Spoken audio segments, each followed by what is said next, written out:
Hello and welcome to Fabula Celtica, a Celtic Studies podcast. With Tyler Baxter And Kevin Collins. Series 1, Ancient Ireland.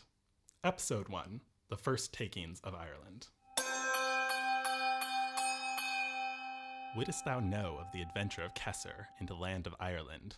A prophet of God and his messenger said unto Noah, son of Lamech, Make thee an ark of light timbers, for a flood shall come and shall submerge every living thing, save only thee and thy wife and thy sons and the wives of thy sons. And I, said Bith, what shall I do? It is not permitted to me, said Noah, for the greatness of thy sinfulness, to suffer thee into the ark. And I, said Fintan, grandson of Lamech, what shall I do? I have no power, said Noah. I, said Laudra, what shall I do? I have no power, said Noah. This ship is no ship of robbers and no den of thieves. Thereafter, Bith and Laudra and Fintan came to consult together, and they said, What shall we do for that council? For it is final that a flood shall come, and how shall we make us ready for it? Easy, said Kesser, daughter of Bith. Give submission to me, and I shall give you a manner of counsel. They agreed. Then take to yourselves an idol, said Kesser, worship it, and sunder you from the God of Noah. So they took a god unto themselves, and this is the counsel that it gave them. Make ye a voyage, and embark upon the sea. But they knew not, nor did their god know, when the flood should come. Accordingly, what they did was to make their ark, and to go into it, 7 years and 3 months before the coming of the flood. So, Kevin, you grew up in a good Christian country. What biblical reference was just implied in that little extract? That was a lovely retelling of Noah's Ark. Yes, indeed. And this extract comes from a translation by R.A.S. Macalister of a text called the Lebor Gabála Érenn, or in English, it's usually translated as the Book of Invasions, or more literally, it would be the Book of the Takings of Ireland. And this extract comes from the tale of Kesser, who is supposed to be the leader of the very first group of people to come to Ireland, according to this mythological legendary narrative, which clearly ties in to the whole idea of the Bible. But we're getting a little ahead of ourselves. I think we should introduce ourselves and introduce this podcast. Since this is the first episode, we don't want people to be too confused about what's going on. So my name is Tyler Baxter. I hold a Master in Celtic Studies from the University of Wales, Trinity St. David, as well as a postgraduate diploma in Ancient and Medieval Languages from the University College Cork. And we are actually here based in Cork in Ireland. You can tell that I am not from Ireland, but Kevin is. Kevin, do you want to introduce yourself?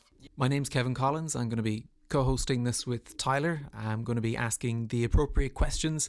A lot of this material is new to me.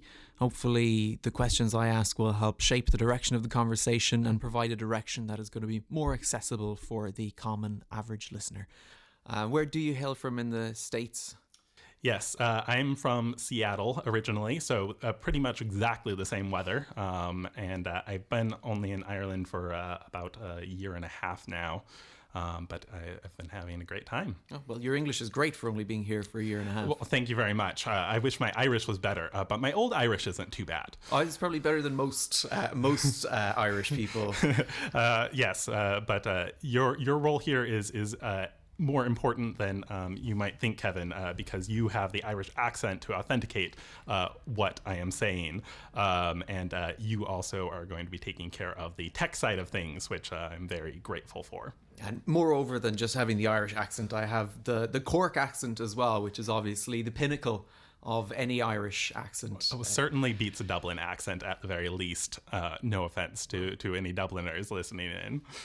Tyler, please, from the hook that you were talking, tell us a bit more about the Tales of Kesser. Yes.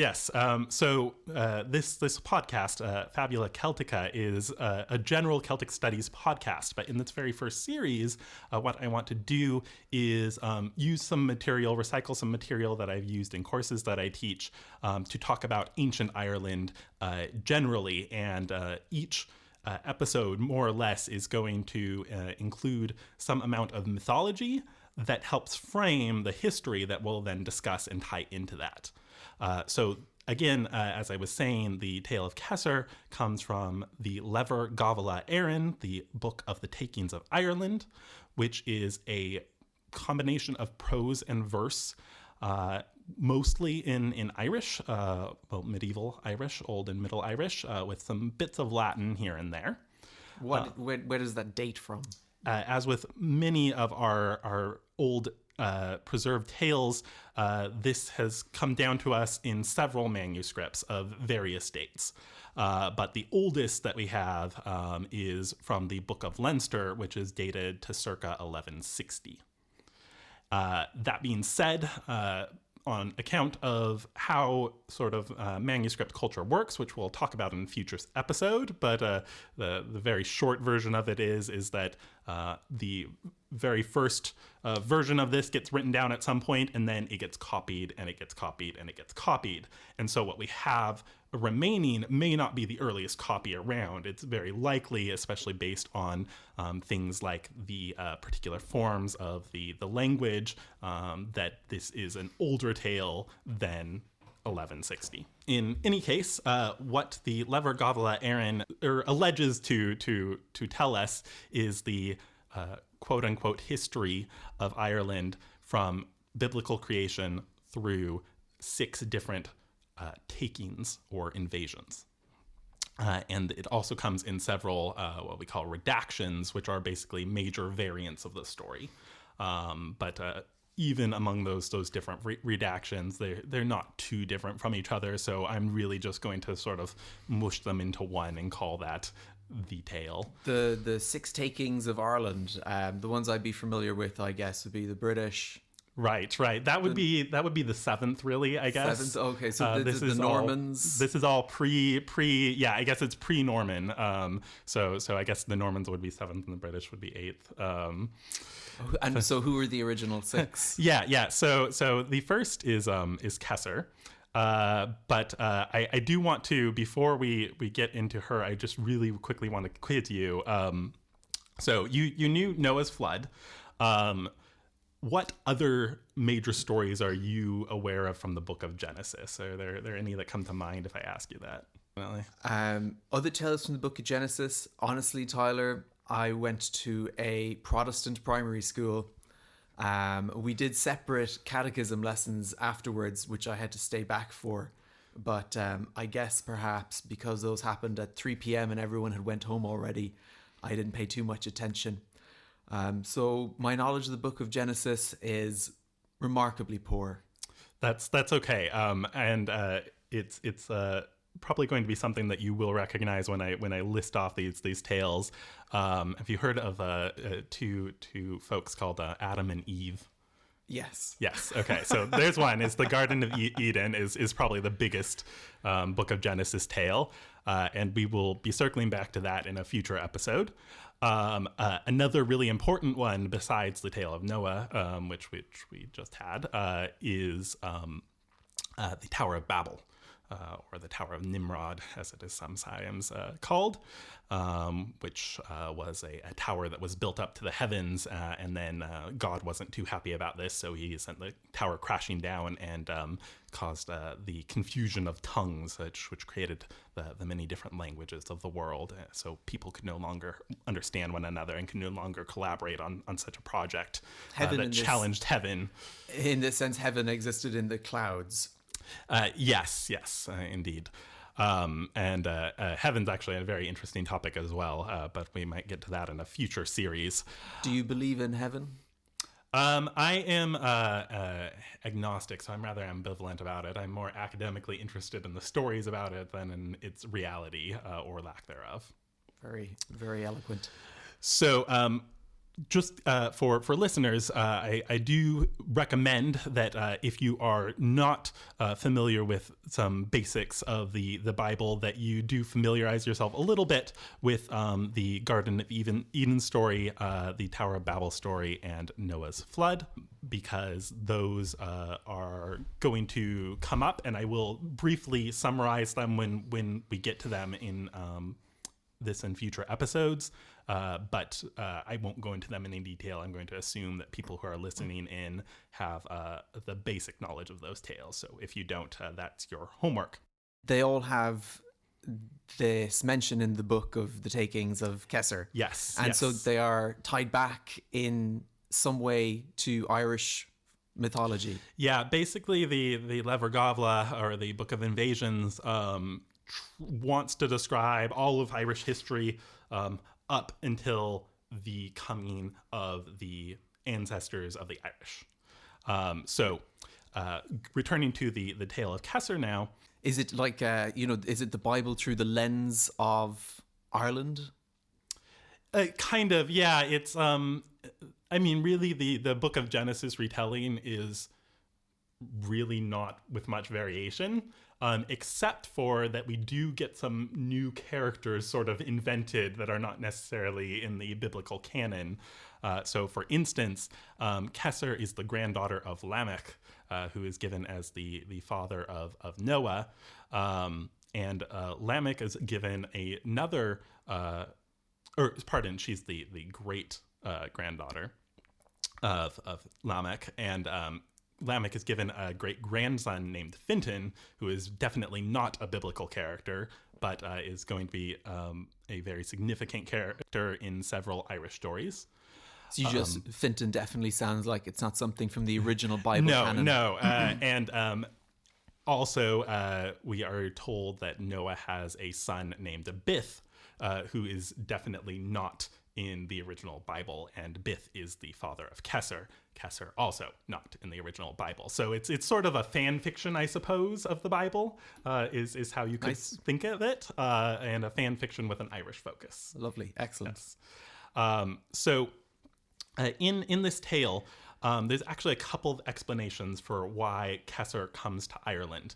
But one is what I read at the beginning of the episode, which is that basically Noah was allowed to take certain family members with him, but he couldn't take others, and he couldn't take non-family. And so he told his son Bith, sorry, you can't come with me. And his granddaughter Kesser, sorry, you can't come with me. And his it would be Kesser's second cousin, Fintan, also is discounted. And then this other guy who's not even related to them, but is described as a pilot of like a ship, not an airplane, named Lothra.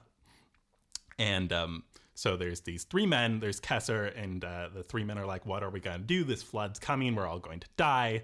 Kesser says, take this pagan idol and listen to its advice. And so they do. And the pagan idol tells them to go to Ireland.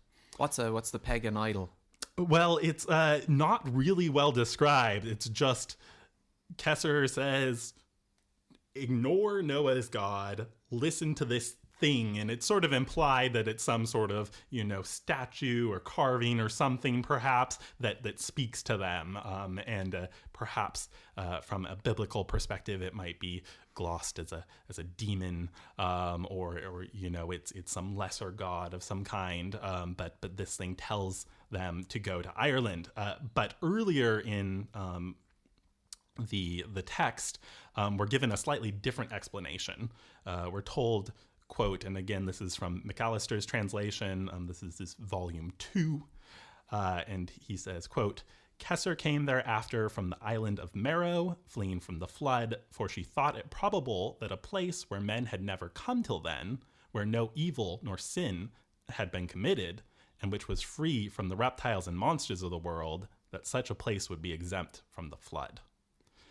And her wizards, which the word used is druidy, so druids, indeed told her that Ireland was in that case, and that on account of that she should come to Ireland, wherefore Kesser arrived in search of Ireland.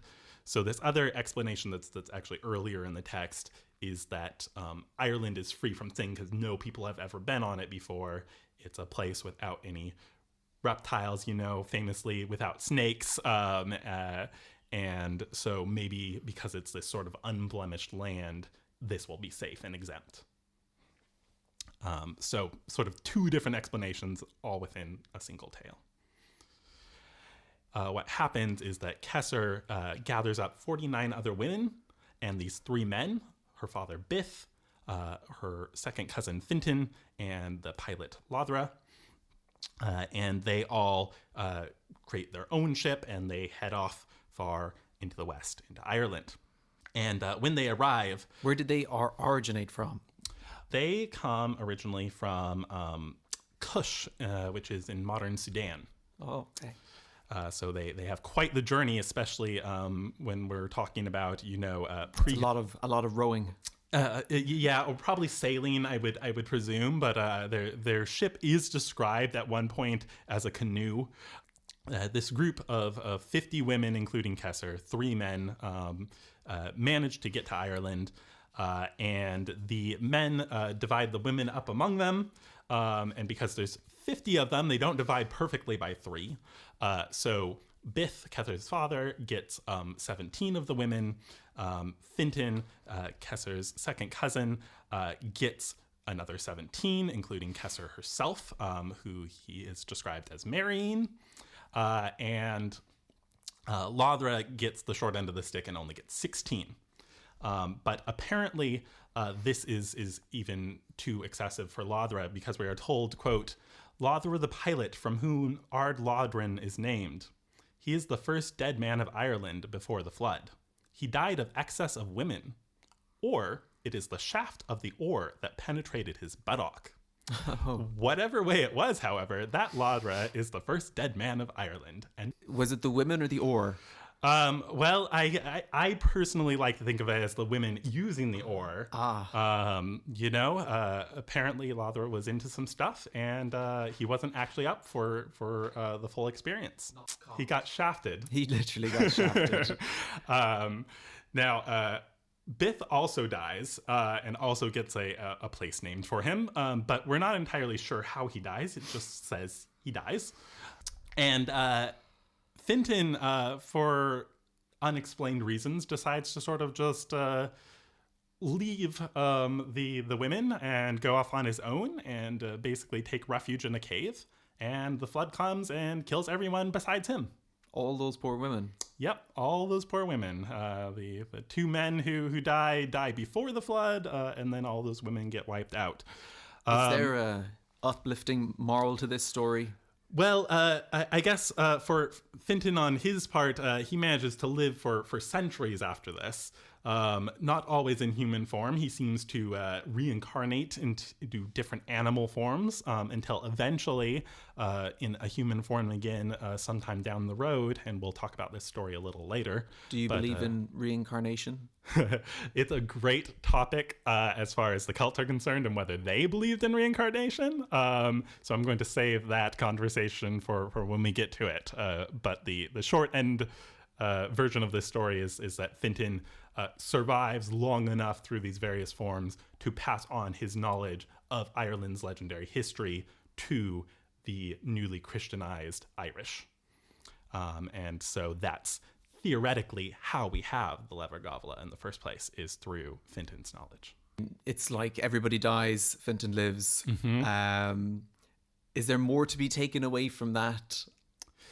Well, I think one thing that's interesting about this story is that the leader is said to be Kesser. She is, of course, a woman, and she's really the only woman leader of any of these 6 invasions that I mentioned. So I think that part is interesting, and there is some I believe, if I'm remembering this correctly, that some versions of the tale say that she was either called Kesser or Banba, and Banba is the name of one of the sort of personifications of Ireland later on in the Lebor Gabála. So I guess keep that in the back of your mind, that perhaps Kesser didn't so much die as sort of reincarnate herself as a personification of Ireland, who is pretty much always depicted when she is personified as female. The second taking of Ireland is by this man named Partholón and his followers. And this happens about 300 years, according to the Lebor Gabála, after Kesser's taking and subsequent wiping out. So Ireland has been left unpopulated, with the exception of Fintan Mac Bolcra, that one man who survived. But we're also told that Partholón, just like Kesser before him, is a descendant of Noah. He is of Noah's ancestry, though I suppose this makes sense considering that Noah is and his family are the only real survivors of the flood. But there's sort of this theme of the takers of Ireland being consistently descended from Noah, and that being a point that's made in the text.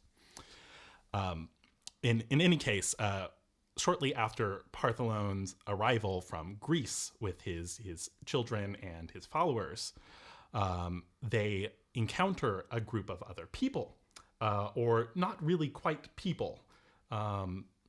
They're called the Fovera, or in English it's often the Fomorians, and they're described as men with single legs and single arms. So they're sort of these monstrous creatures, apparently. I can't imagine that they had a great time getting around with only a single leg.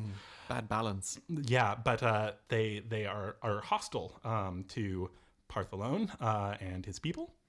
So they have a battle, and this is described as being the first battle in Ireland, but Partholón and his people win, and they drive the Fovera away.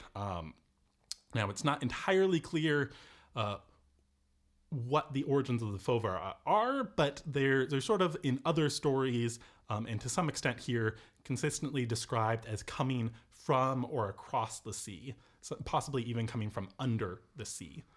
So they could be thought of as some sort of offshore raiders, perhaps, is the best way to think of them.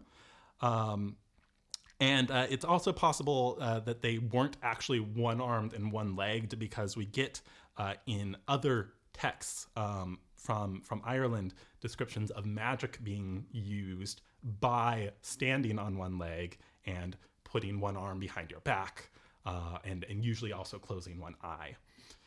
So, for instance, this happens in the second battle of Magturith, which we'll be getting to later in the series, when the god Lug uses one leg, one hand, one eye, and basically casts some sort of buffing spells on his allies in this great war, and to make them stronger. The enemy in this first battle are described as the one-armed, like out of The Fugitive, right? The one-armed bandit. But yes. Does the anchor to that say that they're magical beings that they were battling with, or is there any other extrapolation of that description? I think there's two possible ways it can be interpreted. One is that this is a magical battle. They are using magic against Partholón's people, but Partholón and his people still win. The other possibility is that they are, in fact, misshapen sort of humanoids, and that's just the nature of this race.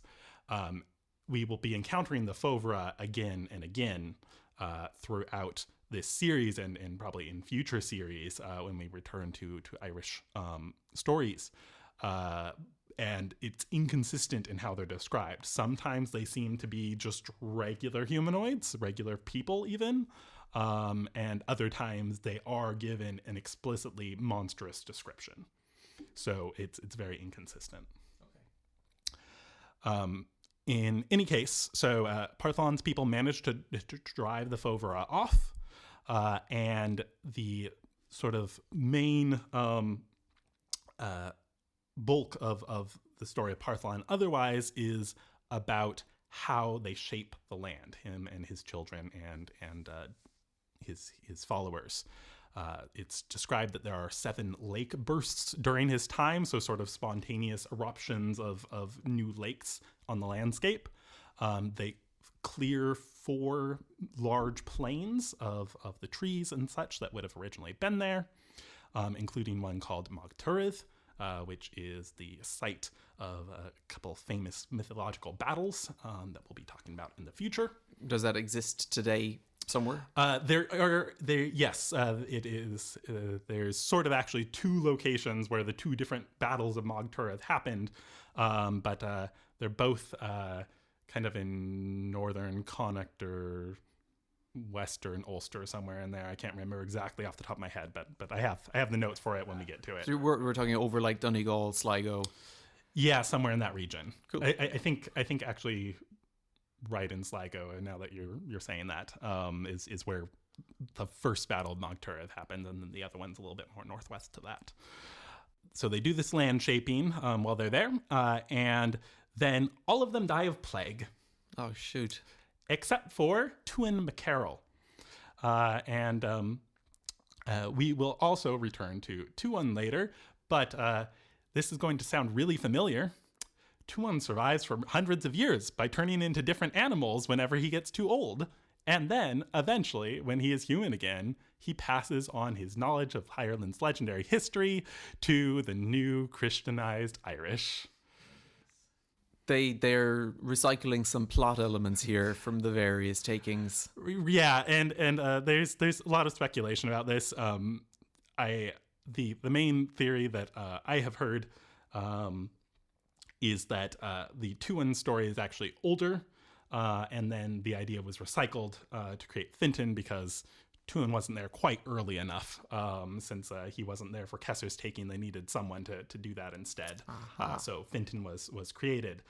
Though I would say that Fintan is a slightly better known character nowadays among modern Celtic enthusiasts. And if I were to guess about the third taking, does it involve the majority of the stories people dying at the end somehow?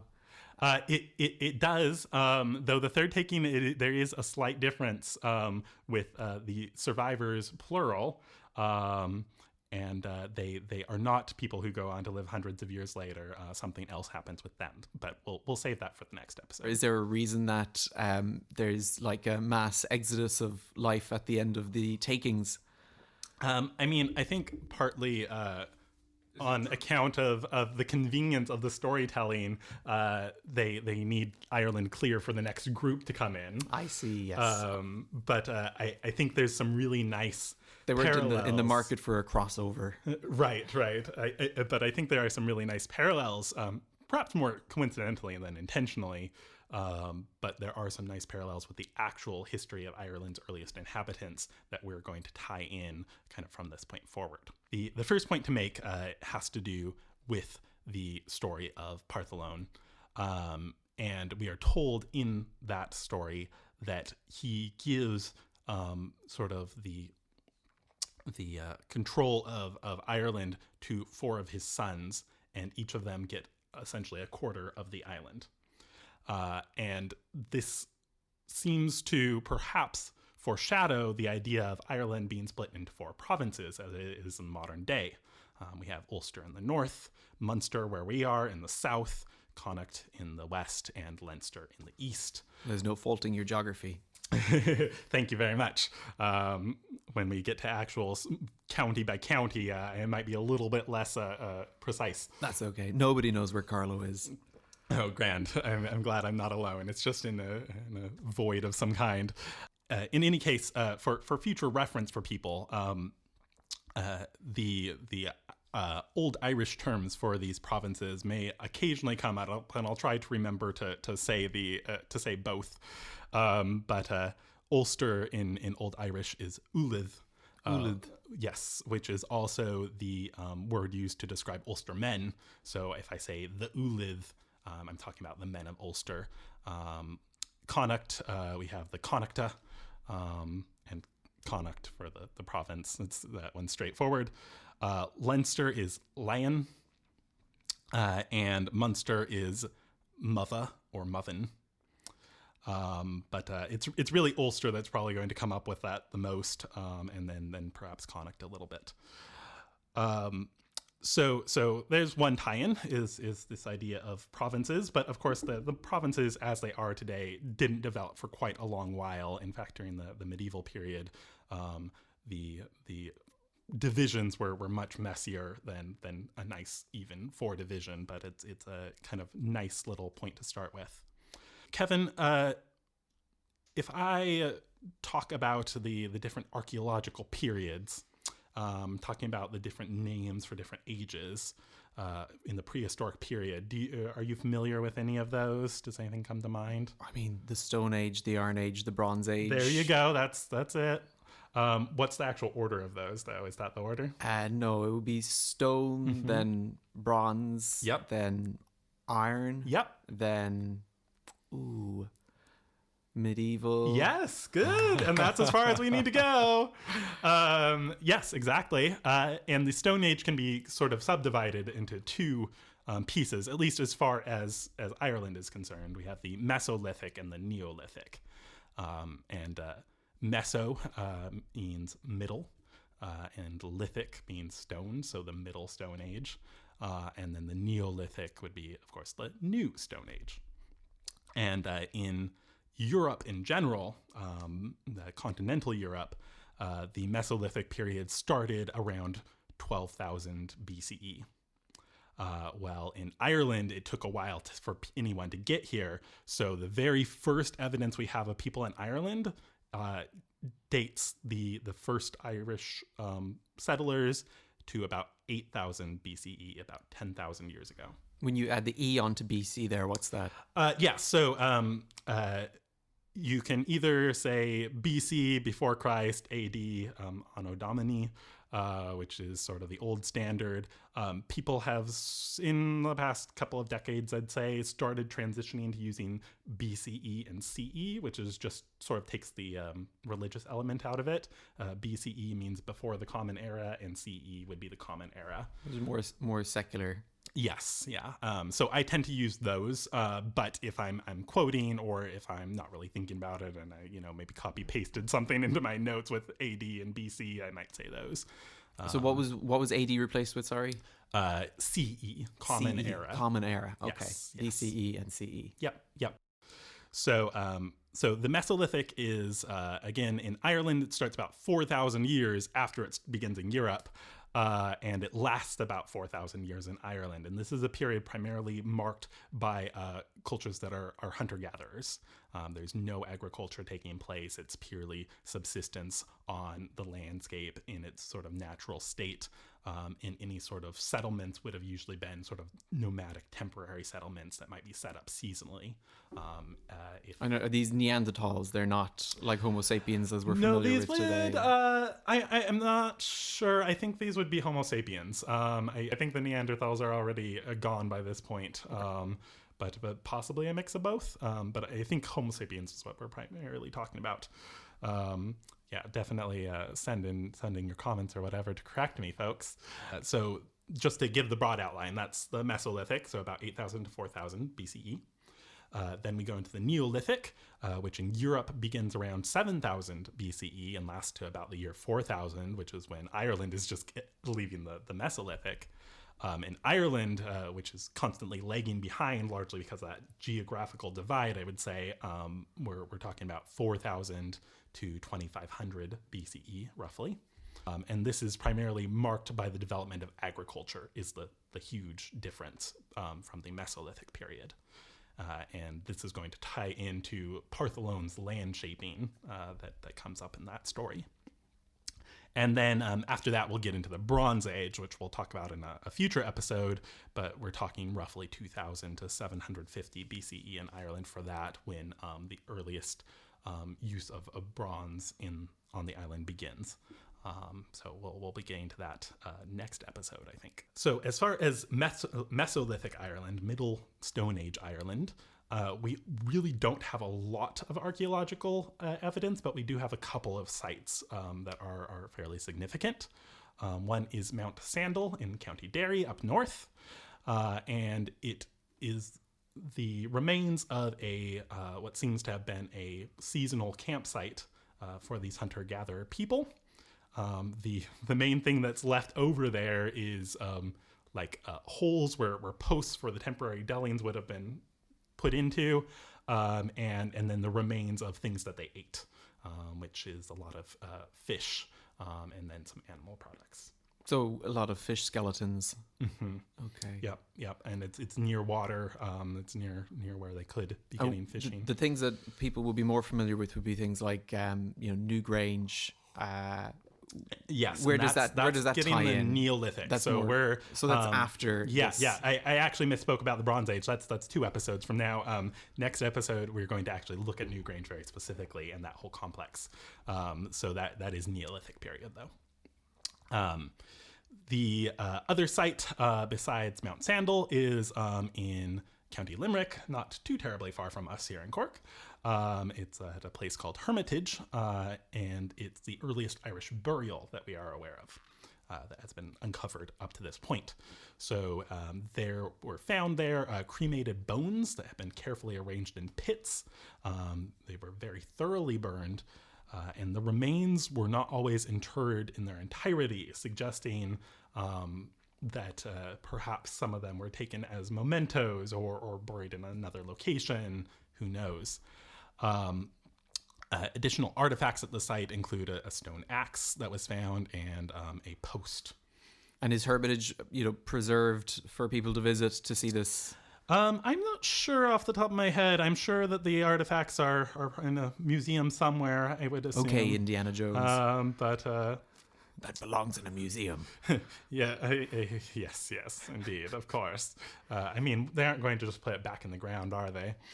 But that's really all we have for the Mesolithic as far as archaeological sites. There's not a lot. Was Hermitage just stumbled upon? Because finding cremated bones in the ground seems like quite fortuitous. I'm not sure the specific story for this, but if I had to guess, I would say it was a farmer. Came across them by chance, because that's what happens a lot. Very cool. So I am not sure on the history of that. But as far as Mesolithic finds in general, you get random bits here and there. It's mainly small flint tools that are formed into sharp little artifacts. They're called microliths, or small stones, literally. But that's the formal term for these tools. And no one's been able to figure out where the first Mesolithic settlers to Ireland originally came from. Obviously, they aren't going to just spontaneously appear on the island, so they had to have come from somewhere. Have you a guess or a theory? Well, I do have a favorite theory, and it ties into the story of Kesser. Please. Okay, so one hypothesis is that the people who first came to Ireland weren't from Sudan, that's a ways off, but were from the nearby Isle of Man, and came because they were forced to by the end of the Ice Age, causing sea level rise. And so this displaced people, and some of them came to Ireland. And that sort of ties in with the idea of a flood being what forced the people of the first taking of Ireland in the Lebor Gabála to come to the island. Mm-hmm. So, very good. Yes, nice little tie in there. And there's also in Celtic mythology in general, and I should really clarify what I mean when I say Celtic. Just for future reference, I'm generally using a linguistic definition for this, which is people who spoke Celtic languages, or currently speak them. But in Celtic mythology in general, if we go over to Wales, for instance, there is a story called the Inundation of Gabála that ties into the sort of legend of the famous Welsh bard Taliesin.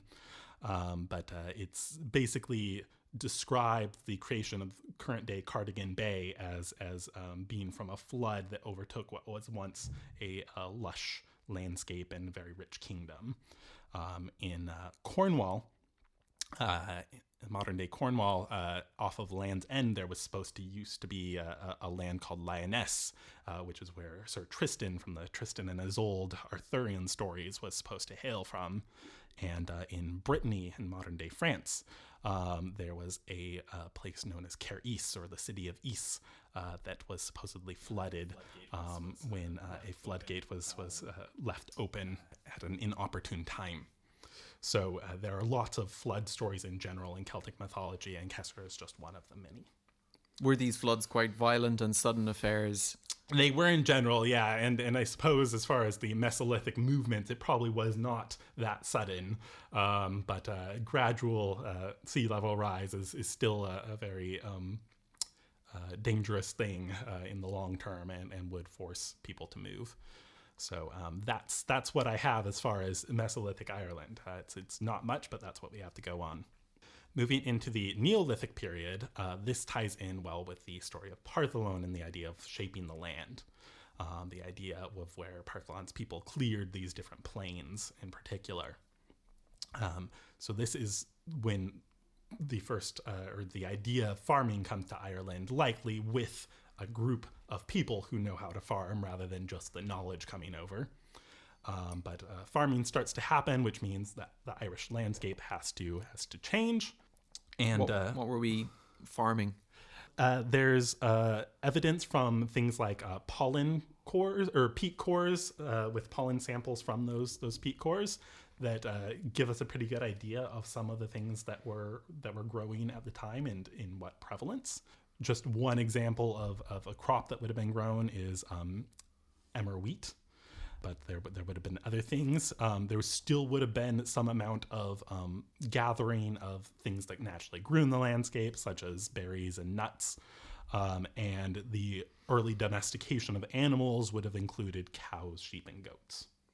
Would they have roamed freely up till this point? We have a site that actually shows that, at least in this site in particular, they actually created little farm plots with walls and everything. So I'll talk about that in a second, but I'll just kind of finish this overview and then we'll look at a couple of specifics. So some consequences of the beginning of farming are that you no longer have to be nomadic. So we start seeing some permanent settlements. Small, very small scale, but permanent settlements. We have evidence of fairly large rectangular houses. We have evidence of the introduction of pottery into Ireland for the first time. There is a dramatic increase in population as there is more food security. And we can kind of surmise that perhaps the earlier hunter-gatherer peoples end up absorbing into the Neolithic peoples who have come in with their farming, this new technology. But it's not entirely clear how these people came together, whether it was friendly or not. Where was the conflict? Or the question? We don't know if there's a conflict. So basically, the Neolithic people were probably not the same people as the hunter-gatherers who were here earlier. Farming is not going to just be communicated by a few people sailing by on a ship. It's going to be people coming in with that knowledge, with the animals, with the know-how to make the equipment, and so on. So chances are there were interactions between the earlier hunter-gatherers and this new influx of people, but exactly what those interactions are like, we don't really know.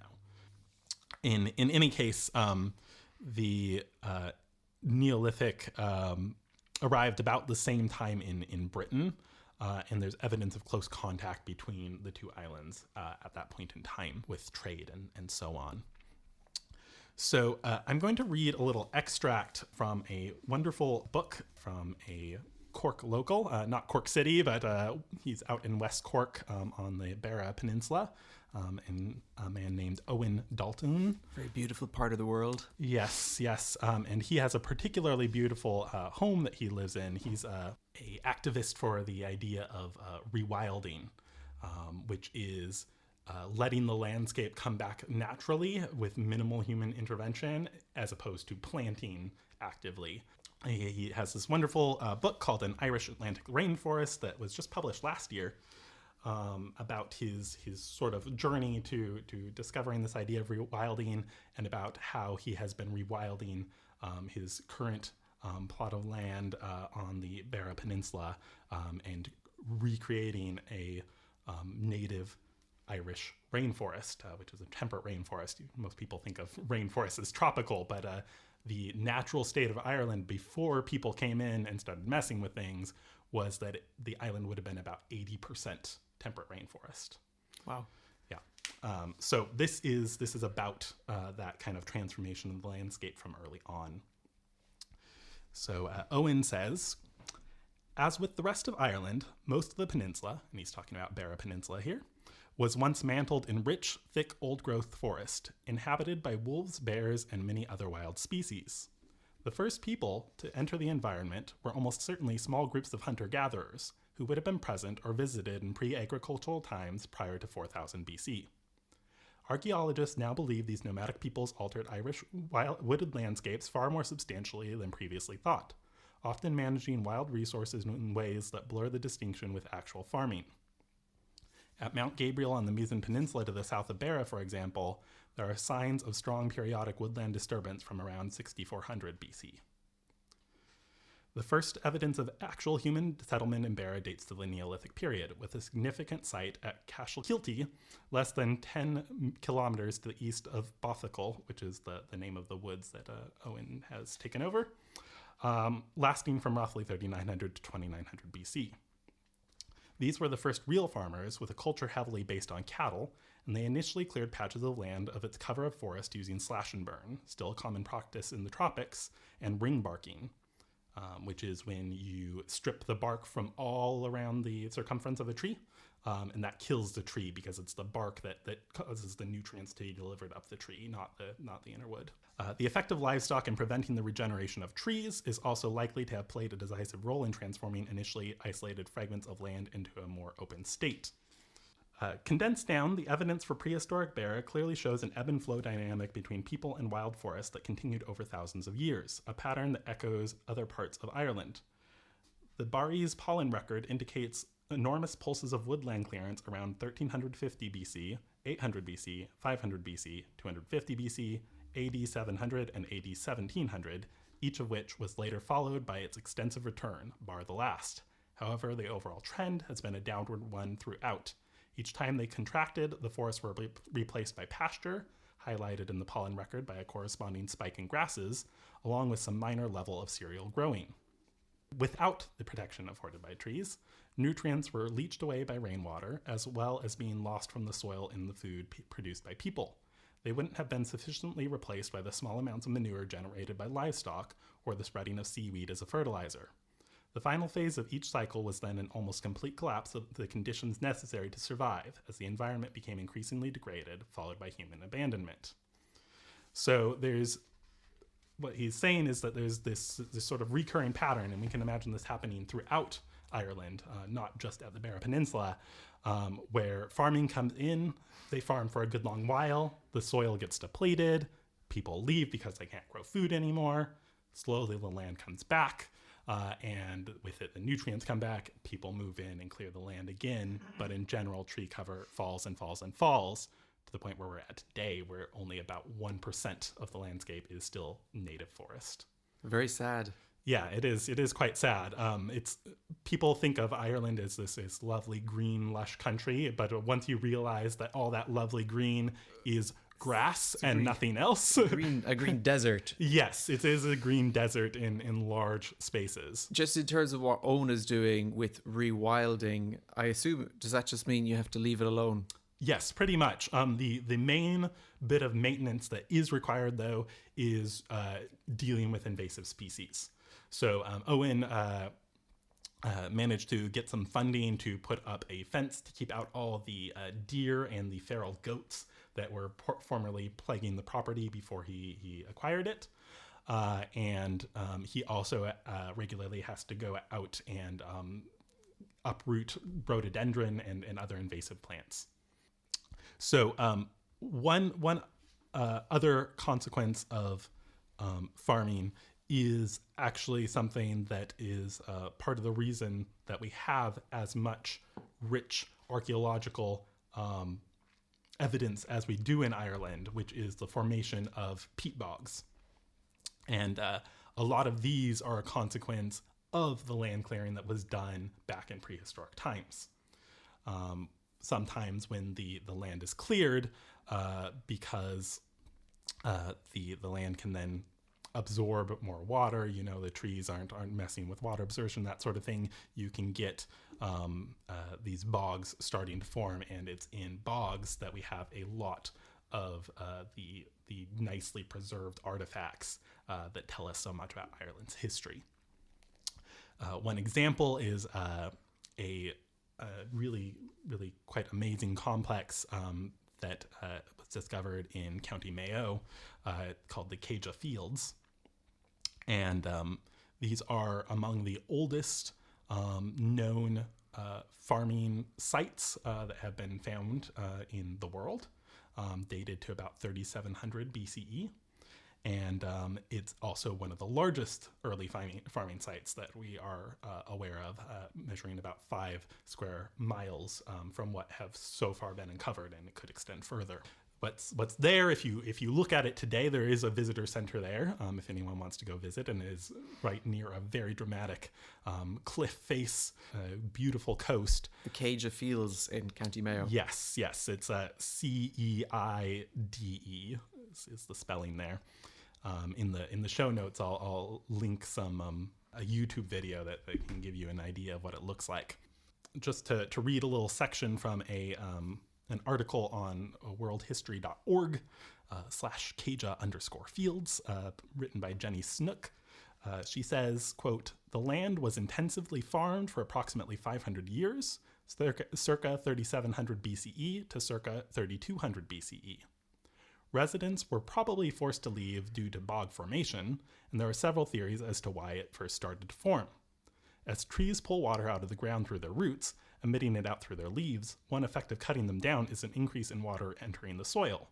When the ground is very wet, dead plants are more likely to pile up, forming peat. Climate change is another theory.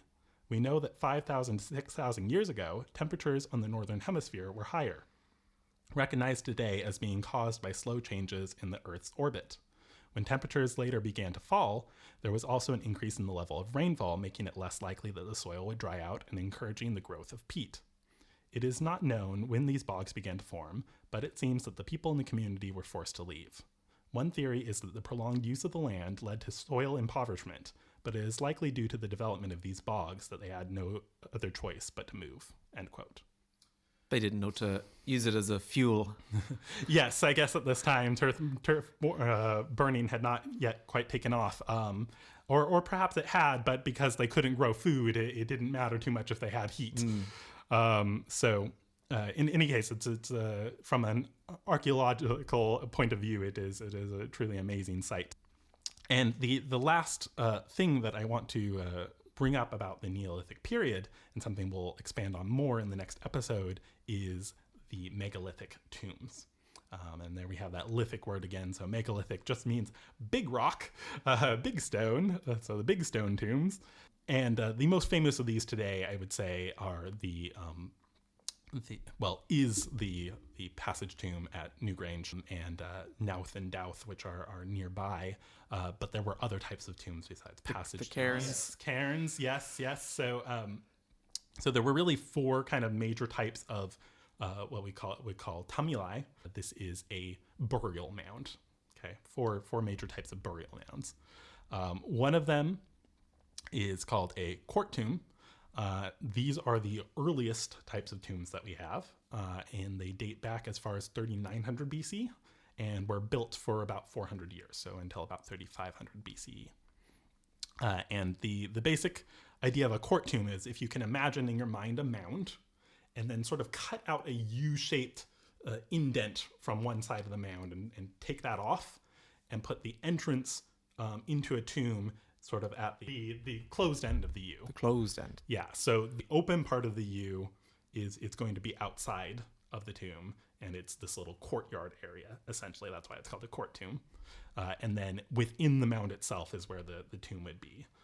So you go through the court, you enter the tomb, and then there could be one or more chambers nested inside that mound. Were they all the body for would be burial?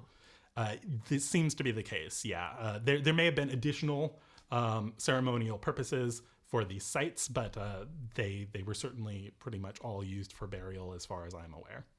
And at this time, would they have had structures to live in as well, or just structures to die in? They would have had structures to live in, so this is the same period in which we're seeing the evidence of houses and so on, though in very small settlements compared to what we would think of today.